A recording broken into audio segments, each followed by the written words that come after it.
Hi, everybody, and welcome to another episode of the Women Petpreneurs Podcast with your host, Mary Oquendo. So my guest today is Ryan Marie Van Niel. Welcome. Thank you. I'm really excited to be on the podcast today. You know what? I appreciate you taking time out of your day to be here. So let's start off with the usual question. How did you get involved in the pet industry? Yeah, so I've actually been working in the pet industry since I was 14. I'm from a small town in Indiana, and we had a pet groomer here that my parents were friends with, and she needed an assistant. So I started working for her, bathing dogs, working in her kennel, just all of the things that need done around a grooming and boarding kennel, essentially. So that was kind of where I started. And then I I moved to Columbus, Ohio to go to college. And that's actually where I met Misty and started working for her. She taught me how to groom. I started competing.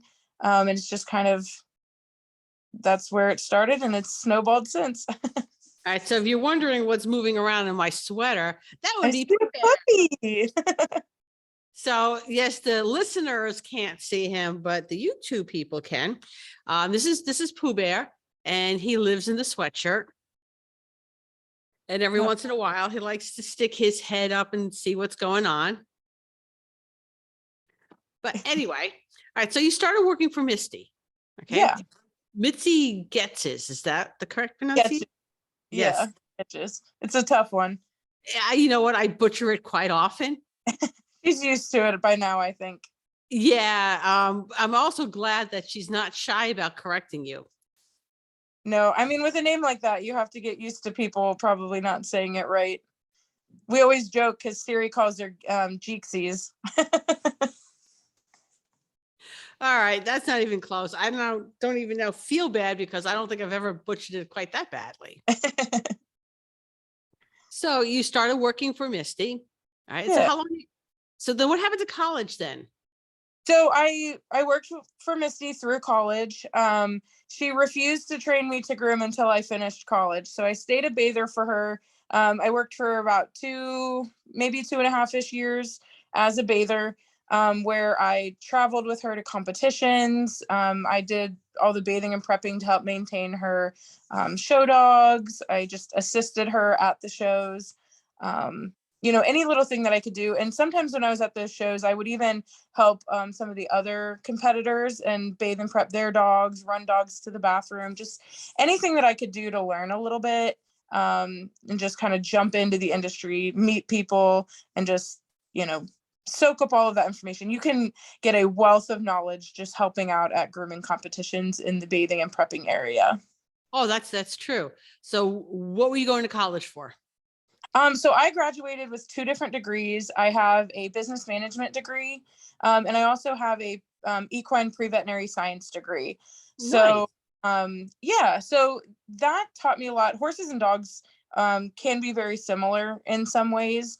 It gave me a really good understanding of, some first aid things, medical conditions, and just a deeper understanding of how skin works, how hair works.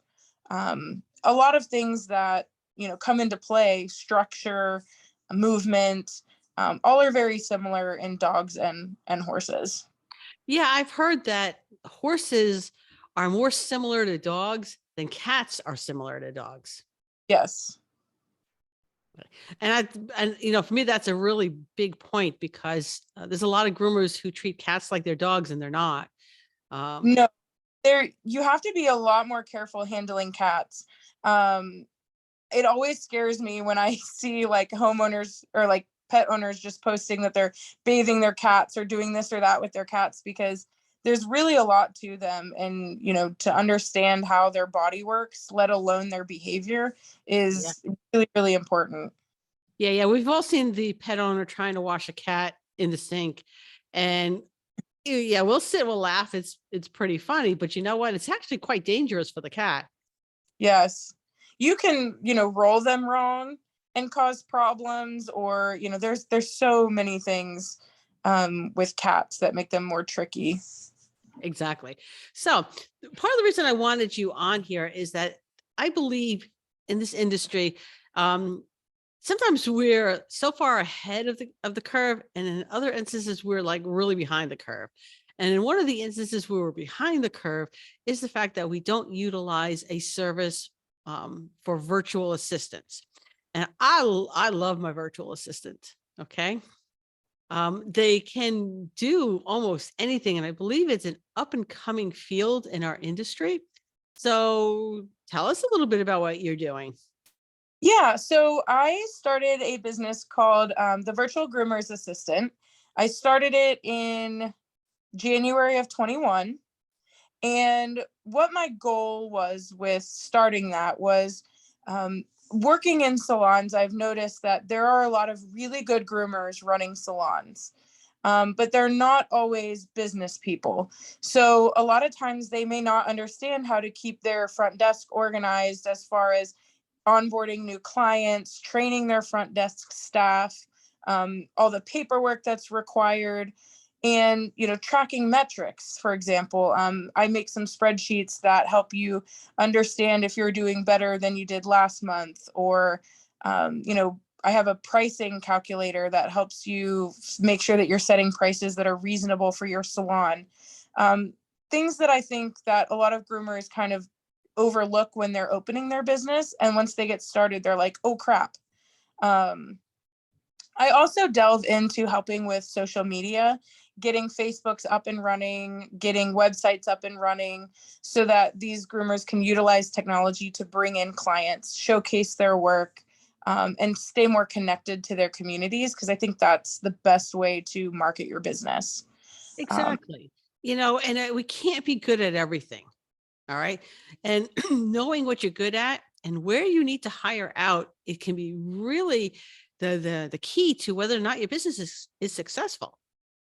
Yeah, and there are a lot of groomers that operate in a space where they need extra help because their time is better spent doing something else, but they may not have the funds to hire a full-time or even a part-time employee. So that's where the virtual assistant really becomes helpful, because I work on a per job basis. So we can do, monthly reoccurring services, or if you just need one-time help doing something, a virtual assistant is available to help you knock out that project, so that you have time to do the important things like groom, or working with your employees to train them, or whatever it is that makes more sense for you as a business owner to be doing. It doesn't make a lot of sense for you to be typing up templates, or sending out emails that could be done by somebody else. Exactly. And because we're such a connected world, being able to do this from the comfort of your home. My virtual assistant, I'm in Washington. My virtual assistant lives in New Hampshire. Yes, I really like being able to work from anywhere, but also I love being able to help somebody from anywhere. Hmm. Um, right now, my furthest client is in Missouri and I'm in Ohio. So, that's really exciting to have that reach and to be able to help groomers all over the country, no matter what their needs might be. Exactly. So, what are some of the things that you do? All right. Like I'll say, like my virtual assistants, what I have her do is that she posts my social media, she schedules it. So I don't have, for me, that's tedious. Going in and scheduling that, I could do something else. I can make more money, utilize my skills on something else rather than doing something I don't want to do, you know? So what takes her an hour will take me 4 hours because I don't want to do it. And so I think there's a lot of factors that go into, what is worth to hire a service when you take into account what your personal hourly rate is. What can you make money at? And that you could hire out at somebody at a lesser rate to do something again that either A, you're not good at, or B, you don't want to, or C, there's simply not enough hours in the day. Yeah. So personally, for me, I'm in a position where I'm able to work with the groomers, on what their budget might be, for whatever they need. So I can do anything that can be done remotely. I'm willing to work on it. So mostly I do things like creating employee handbooks or revising employee handbooks. Again, the social media. So creating posts and scheduling them each month, scheduling ad campaigns on social media for groomers, creating individual content. So even if a groomer doesn't need me to schedule the posts, I do create content for them, whether that be, just fun little graphics or, whatever kind of whatever they're interested in posting, really.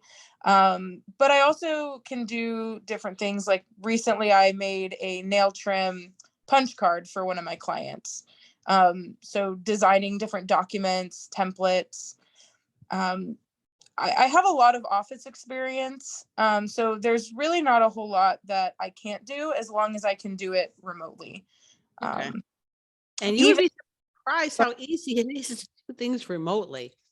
Oh, yeah. One of the other things that I seem to do quite frequently is helping clients navigate moving to software systems.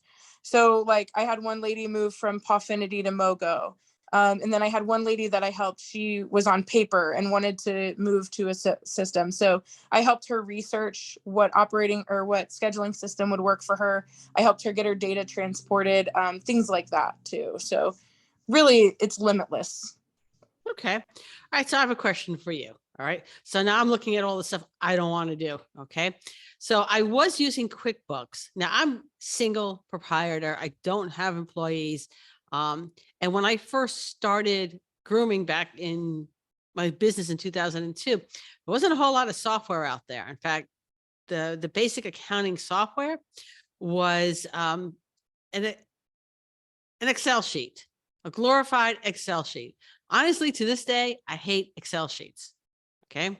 It was taking me longer to input stuff than if I just took out paper book. So for many, many years, that's what I did. I had my paper dome book and I just put everything in and worked really well. And then I went over to QuickBooks, and the first year it worked great. And then the second year, I don't know what I did or didn't do, but it totally screwed up everything. I had to, before doing my taxes, I had to go back and recreate the year.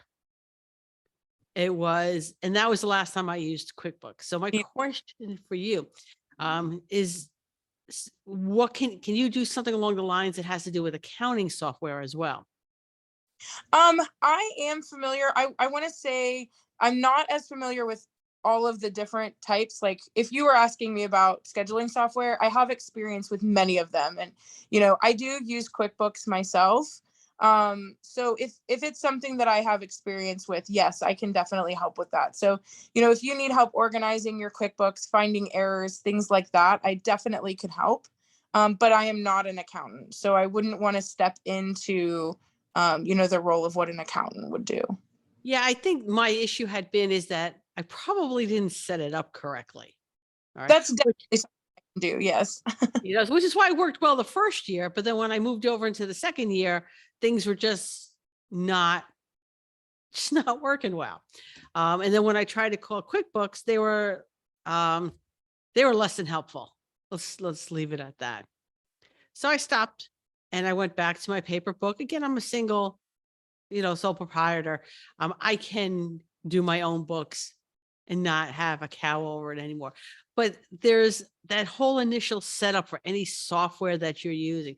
I know it can be a little difficult. Yes, it can. The other nice thing too is, even if I don't have experience, I have time. So where you may not have the time to figure out the software and get things set up, that is something that I do have. So for example, if I'm looking into a grooming software or an accounting software to get set up that somebody's having trouble with, I have the time to contact the company, do the troubleshooting, get through the errors, look up, whatever it is that you need to look up. I do offer that service to one of my current clients. She'll call me and say, hey, my Square chip reader isn't working. Can you figure out how to reset this for me? Because it takes more time for her to get online and go through all the support and the troubleshooting. And, it takes me a few moments, so I can just say, okay, hey, I walk her through the steps and we get that worked out. See, Or that's an awesome service. So I used to waste a lot of time trying to, because you know what? I need to figure this out, right? It's almost like why can't I figure this out? This shouldn't be all that difficult. So I have what I call the 15-minute rule now. Okay. If I cannot figure out how to fix something in 15 minutes, okay, then that means I need help. And help means either I hire someone, hey, fix this for me, or B, if I want to learn how to do it, then I find the education. So I'll see what programs are out there that'll teach me how to work with this. And it can go in either direction. All right. If you ask me to code anything, I'm going to laugh and say no. I'm going to hire someone to do that. Don't ask me to do that. I'm not learning how to do that. But if it's anything with like a WordPress site or anything like that, because my site is a WordPress site, I want to know how to figure things out and not have to call customer support when there's a minor issue. Or if I already know what the problem is, I can then tell customer service, listen, this is the problem. I can't fix it on my end. You need to fix it on your end. So that whole time thing, right? So I set a time limit. So for me now it's 15 minutes. It used to be much longer, right? Now it's 15 minutes. Yeah, that's really smart as a business owner to understand when you don't have to be doing it. And it makes more sense for somebody else to do it and not to waste your time on it, because I think a lot of grooming salon owners do kind of get into that cycle where maybe they started their salon by themselves. And so they are used to doing everything. And once they move into having employees or just hitting that point where they need help, it's hard for them to understand where they need that help and how to put those limits on themselves. So a virtual assistant is a great segue into that. Yeah. Because they're not an employee, you're hiring a service. Right. Right. So, yeah, I think that's what I like to do. And I encourage people to do is you need to know what your strengths and your weaknesses are. All right. Because if you don't deal with your weaknesses, then it becomes a threat to your business. All right. So once a year, fold up, oops, there goes my mic. I fold up a sheet of paper. It's like 4 little quarters. It's strength, weakness, opportunities, and threats. All right. So I list all the things I'm good at. Okay. And I tell people, don't be shy here. If you're good at something, write it down on that list. All right. And then there's my weaknesses. All right. And there are some weaknesses that I can learn. Like for me, like my current state of being, all right, is chaos. All right. If you come here to my office and you go look around and go, how the hell do you work in this? Well, every couple of months I go in here and I like totally reorganize everything. And then a couple months later, I have to do it again because that's who I am. All right. So I've had to learn organizational skills. All right. Anything can be learned, but the question becomes, do you want to learn it? So for me, that was important. I would not have a business if I did not have those skills. All right. But then it's also knowing what I'm good at. I mean, I will hire copy people. I will hire someone. I subscribe to a graphics service where they just send me graphics every month. It's awesome. I don't have to create that. And then the tedious work. And now I have someone, my virtual assistant's going to move into TikTok for me. So I'm going to give her for example, like this recording here of this podcast, all right, which will be somewhere between 30 and 30 minutes and an hour. And she's going to condense it down to 1 minute for me. I don't want to do that. I don't blame you. And, that is like editing is a skill. Mhm. Professional correspondence, that's a skill. There's a lot of skills that are necessary that, even if it's one of your weaknesses you want to learn, you may not have the time with everything got going on. And yeah, it's really, really helpful, especially like with your virtual assistant. That may be something that is second nature to her, like grooming is to us. And, it's no big deal for her to do that. Yeah. I pay per project for that. And, it's done. All of a sudden I have this nice little 1 minute video and I was like, ooh, thank you. And then I could post it over to TikTok and that's awesome. Okay. I also saw that you do Facebook ads, and that's something else I will never do myself. All right. Because that changes so often. There's no way I'm going to keep up on that. So rather than wasting money on Facebook ads, I'm going to hire someone to do a Facebook ad campaign for me. Let the people who know what they're doing. Just as an example, right? My accountant goes to me. He has a dog and he wanted some. Now he's in New York and I lived in New York for a while, but now I'm here out in Washington, but he's still out and he's in New York. But anyway, so his secretary's got this cute little dog, right? And she wanted to know, could I show her how to groom her own little dog? And I'm like, no, you take your dog to a groomer. Okay. And you let your groomer show you how to maintain your dog in between groomings, because she's going to do a much better job. She's going to make your job easier, so that if you know how to comb and brush and what the frequency is and you maintain it according to the schedule she tells you to, this dog is always going to look good. Your choice. Oh. Yeah, the risk of trying to do that yourself as well. Yeah. So we know grooming. You know what? And my accountant knows accounting. I don't do my own taxes. Right. And, the initial startup too of trying to, like, say you wanted to edit your own TikTok videos, you might have a lot of startup costs for that to get the education, because you may need to buy a course to learn how to do that. You may need to buy software to use. So even if you could do it yourself, there's a cost associated. And is it cheaper for you to hire a virtual assistant to do those things, or to let cheaper, that knows how to do it? Or is it going to be more cost effective for you to invest your time and your money into learning and getting the tools? You know what?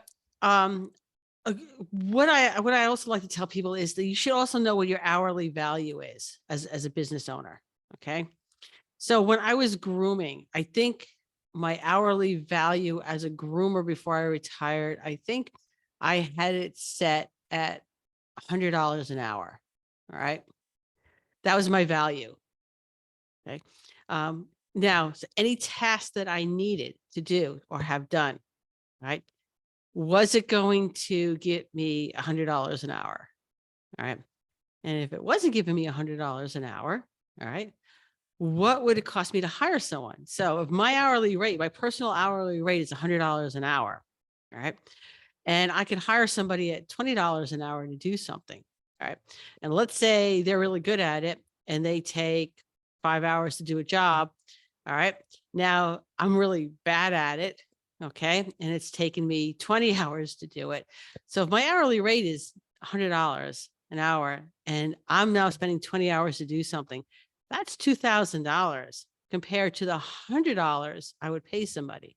And I think that's a hard concept for a lot of people to grasp, that I can make more money doing what I do and then letting somebody else do what it is they do. Yes. Yes. And oftentimes, when people contact me, the first thing that they want to know is, how much does it cost? Yes. How much does it cost? And the answer to that is, different for everybody, because it depends on what kind of work they're wanting and, how long it's going to take me. But almost in every single case, it's something like, for a dog groomer, when somebody comes in to do a nail trim, you might charge $15-$20 for a walk-in nail trim, and it only takes you a couple minutes because you've been doing it over and over and over again. So a lot of the things, when people contact me, it may seem like, oh, that's it. That's all it charges. But these are things that are quick and easy things for me to do, like a nail trim. Mhm. So I think there's a lot more that a virtual assistant could do for you. In thinking that, oh, it's going to be $50, $60, $70, $80, $100 an hour to have somebody help me, that's not realistic. I think there's a lot of things that you can outsource at a reasonable cost, virtual assistant, that could really, really help you. And it may only cost you, it may not cost you as much as you're thinking that it's going to cost. Yeah. And if you break it down, it may not cost you what you think it's going to cost you. Right. Your initial cost, you might be like, oh my gosh, that's a lot for that. But if you look at it the way you explained, it definitely will come out to be a little bit cheaper for you. The other thing I like to always remind my clients is I am a professional groomer. I have gone through school. I've been working as a groomer. I've competed as a groomer. So I have a lot of grooming knowledge that, just any virtual assistant that you pick up is not going to have. So Yes. that's something that I think is unique about myself is, maybe the price shocks you, but that you have a groomer in your corner. So I understand what your needs are. I understand how your business runs. And I understand the industry. So I think that adds a little bit of extra value to the projects that I do for people. Yeah, you would know the right questions to ask, My husband thought, well, you know what? I'll take care of booking for you when I was grooming. I'm like, no, you won't. No. Because he doesn't know he doesn't know what questions to ask because he was not a groomer. So he didn't know the questions to ask. He didn't know the breeds. I remember back when I worked corporate, right?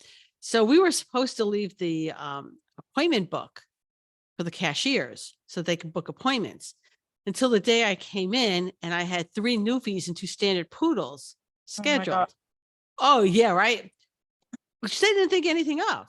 It was just 5 dogs. I had 5 appointment spots. They filled it with 5 dogs. Okay. Yeah. 3 Newfies. They didn't understand like a Newfie might be considered like, I don't know, all 5 slots, you know? But I had to like reschedule pets that day. And that was the last time that appointment book was left on the cashiers. I would take the book home with me so they couldn't look for it and find it. I'm like, you tell them to call back in the morning. All right. We can't find the appointment book. That was one of the points of contention I had with the store manager. I'm not leaving the book here. I'm not. You can then call people and tell them we have to reschedule because it was scheduled incorrectly. Okay? I thought maybe that's what I would do when I retired. It's like I'd like be a receptionist, and just make appointments all that. I could do that. I know what to ask. Right.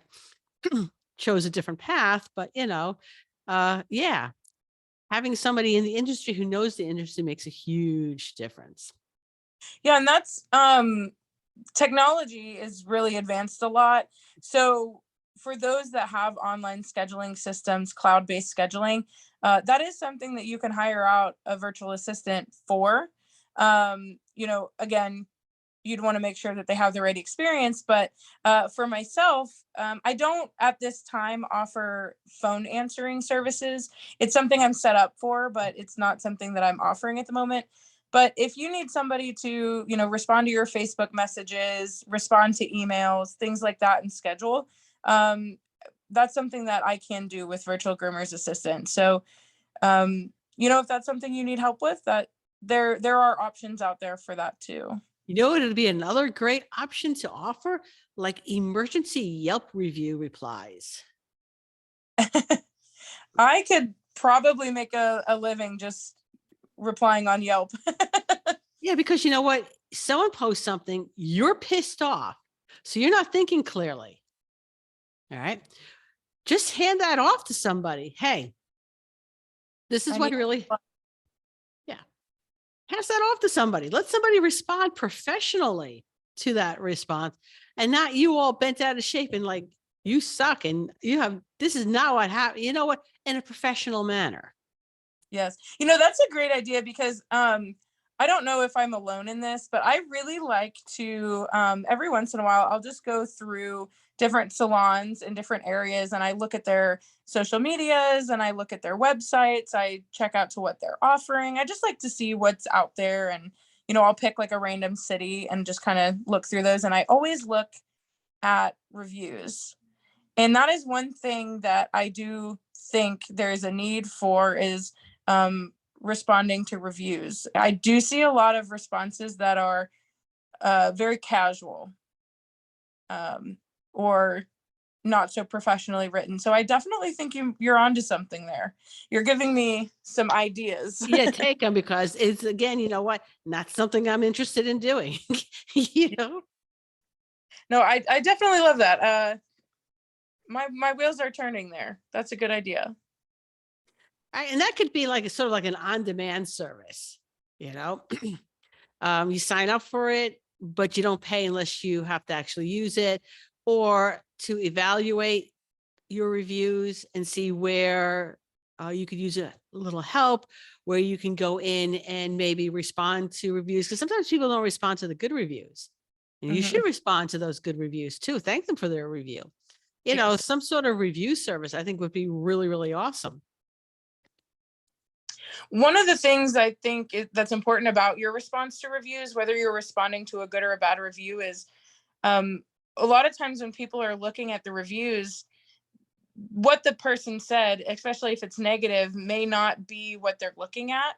But how you as a business respond to that. Did something bad happen and you take responsibility for it, respond correctly and professionally, or did you attack them back? Did you get argumentative? Did you, uh, what was your take on it? How do you reply to that is important. If I see that, a salon is replying aggressively to their reviews, that might not be somewhere I want to take my dog, or that may not be somewhere I want to work.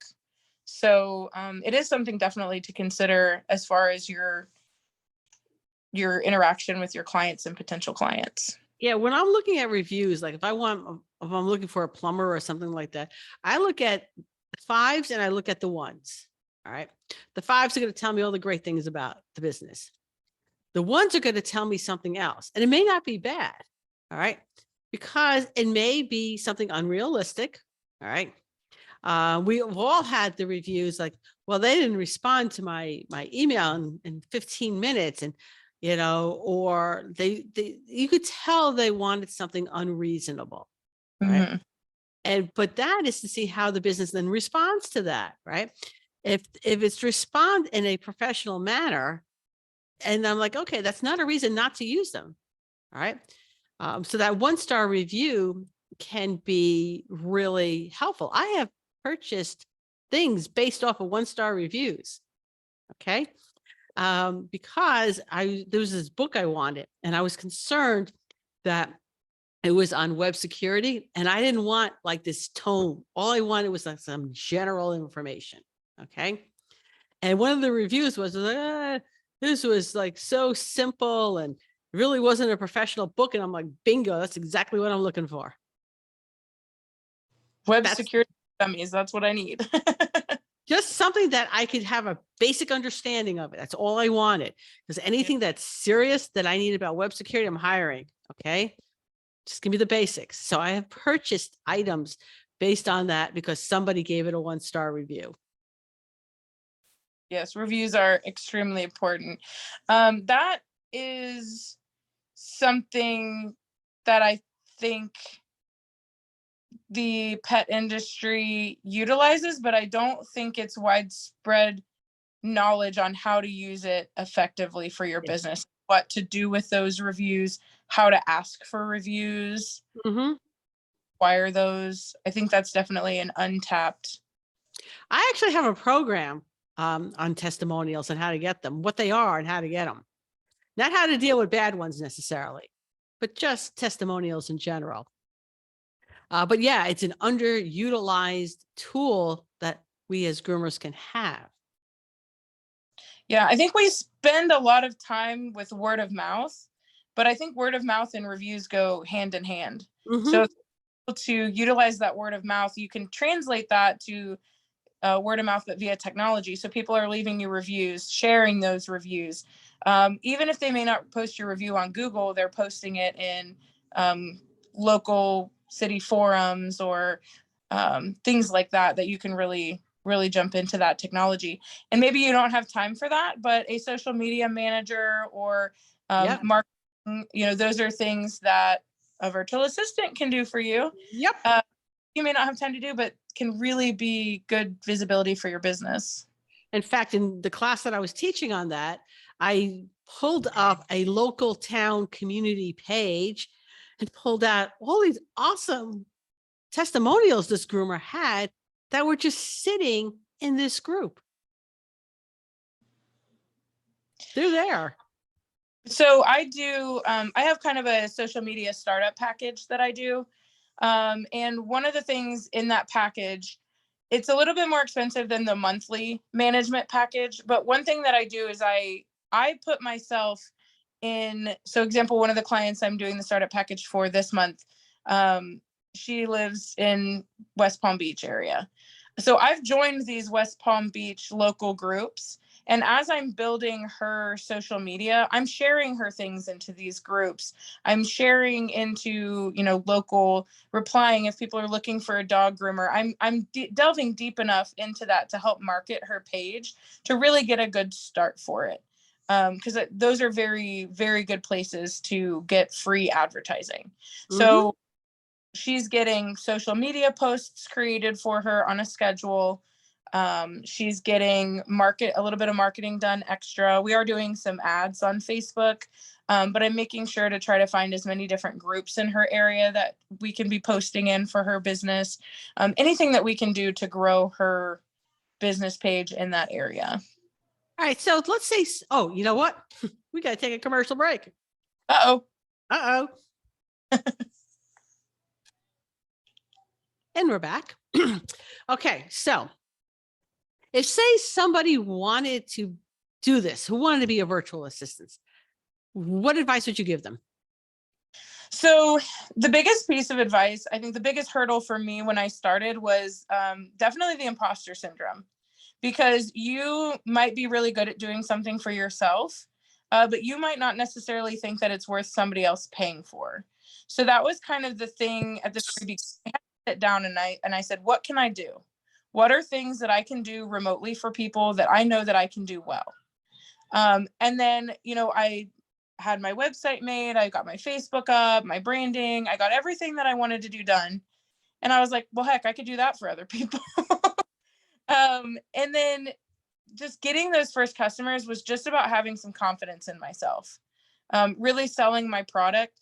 And you don't have to, I feel like I have a pretty wide variety of things that I'm able to help with, but maybe you specialize in something. Maybe you're really good at making websites, or maybe you're really good at marketing. You can hone in on those niches. Don't try to throw yourself into something you don't really know anything about. Because that's where you're going to have people that feel like they've lost value. But if you niche down on something that you're good at, people will pay you. And after you've gotten your first couple clients, you'll start getting testimonials. They'll start referring. So just stay confident and also continue learning in the space that you're offering services. I'm constantly doing, I can't think of the name of the website off the top of my head. You may know, but there's different classes, and some of them are free. Some of them you pay for. There's a whole bunch of them. There's Udemy, there's Teachable, there's oh gosh, it's right on the tip of my tongue, but it's like those websites. And I'm always trying to enhance my skills, learn new technologies, and just stay very up to date with things. And so I think those are the two things. Just be confident in your services, and stay relevant. If you're marketing, you want to know what the trends are. What are people looking for? There's so much to learn with marketing and advertising. You could constantly be learning about it, and just putting yourself out there. Ask what people need help with. I spent a lot of time, I created a little info sheet thing, and I spent a lot of time just emailing businesses or contacting businesses and just saying, hey, these are the services I offer. This is what I'm doing. Do you need any help with anything? I did do a few free services. I don't recommend doing a ton of those just because you'll be doing a lot of work for free. But just getting yourself out there, just doing them. Talking to people, telling them about your skills. Social media is amazing.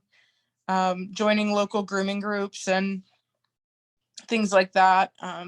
Now, off the top of your head, do you know of any Facebook groups that cater to like virtual assistants? There are many for virtual assistants. There aren't any that are focused on virtual assistants in the grooming space. Pretty much, I feel like the best marketing. So if you want to connect with other people wanting to be a virtual assistant, I do have a group. I don't have a lot of people in it. This is a very small space right now. So if you're wanting to connect and you're wanting to start as a virtual assistant, definitely reach out to me. I'm happy to connect. It would be great to build this type of community. I only know of one, maybe two other virtual assistants that cater to grooming salon owners. So as far as that, there really is not much of a network right now. But there are plenty of groups that can teach you just the basics of being a virtual assistant. Okay.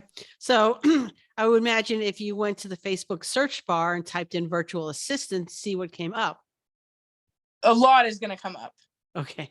Yeah, a lot will come up, but it's not going to be, again, grooming related. But there are groups, there are blogs, there are YouTube channels of people talking about just how to be a virtual assistant. Okay. All right. So like I said, I think it's a really good plan B. Because let's face it, grooming is a very, very physical job. And Yes. I did not want to like die at my grooming table. I really didn't. I didn't want to be hunched over and die there. I wanted to have a second career. So, and I think this is so up and coming. I think people who get in like literally now on the ground floor are going to have such an edge when it becomes more common. Common. And I think too, for those that maybe need to get out of grooming for some reason, you have an opportunity if you have the time. I know there is a market for people who need virtual receptionists that have time to be answering phone calls and things like that. So, and a groomer who understands grooming that can schedule is invaluable. It is something that people need. So, there's definitely, even if you don't have a lot of design skills or you can't be doing Facebook ads, if you can understand how to use an online scheduling system and you can get some kind of a VoIP system where you can have calls forwarded to you and you can answer phones for people, that's definitely right there in and of itself a huge market. Okay. So, now you also made mention earlier that you were a competitor, grooming competitor. How far did you get? So I haven't competed in about 2 years, but I started competing with poodles, and I did pretty well. I have a few first and second and third places under my belt. I competed pretty consistently for my first 2 years of my grooming career as a groomer. I did also compete as a bather in the rescue roundup type competitions, but I actually shortly after I had my daughter, I did two border terrier hand strip competitions. And then I took a little break for a while. Some things happened in my life, and I'm actually competing in January with a wire fox. So I'm getting back into it. So Awesome. I wish you a lot of luck with that. That's the one thing that, you know what, now it's no longer on my bucket list, but it's probably one of the things that I kind of regret not doing it. So maybe I'll do a rescue rodeo at some point, but probably not for years, you know? yeah, it's definitely a lot of fun. I really enjoy it. I feel more so that I'm competing with myself when I do it. I try not to go into it as competing with other people. But if you are like me and you're still grooming and you want to maybe be a virtual assistant, competing is a great way to get out there and meeting people and to network. Because in addition to the competition aspect, you are out there meeting people. You do get to be around a lot of your peers. You learn a lot. You see different techniques for things, different styles. So even if you only compete once in your life, I think it's a valuable experience. Cool. Okay. So, thank you so much for taking time out of your day to be here. I really appreciate it. Yeah, I really appreciate you having me on here as well. And I'm really excited. I hope people reach out if they either need a virtual assistant or even if they want to become one and just want to connect. I know as my business grows, hiring employees is definitely on the table. So I'm really excited for this to take off. I'm excited for you too, because like I said, it's so needed in our industry. And I think once people realize the value of it, um, you're going to be swamped. I'm forward to it. I've never been more excited to be so busy. Awesome. So thank you so much for taking time out of your day. And everybody join us next week when I interview another woman making a difference in the pet industry.